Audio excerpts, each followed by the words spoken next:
স্বামীর সম্পদ বিনষ্ট করে, স্বামীর হক বিনষ্ট করলো, কথা বলেন ঠিক কিনা? স্বামীর হক বিনষ্ট করে সে পরকালে ক্ষমা পাবে যতক্ষণ পর্যন্ত কে ক্ষমা না করবে। যদি বলেন কে ক্ষমা না করবে? স্বামী ক্ষমা না করবে। কাজেই স্ত্রীকেও স্বামীর হক আদায় করতে হবে। 2 নম্বর,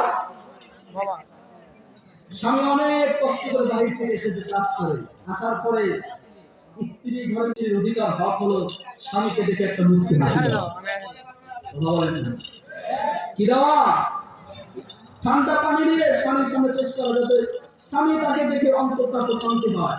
আর যদি এই ক্ষেত্রে অনেক কষ্ট করার পর স্বামী আসছে, আর যদি খেটখেটে মেজাজ দেখে, বাড়িতে স্বামী আসার পর যদি খেটখেটে মেজাজ দেখে, 1 ধুমুক 2 ধুমুক 3 ধুমুক দিয়ে স্বামীকে বাড়ির ঘরে বের করে দেয়, তাহলে বলেন এই যে ভালোবাসার মধ্যে স্ত্রী হক নষ্ট করলো কিনা?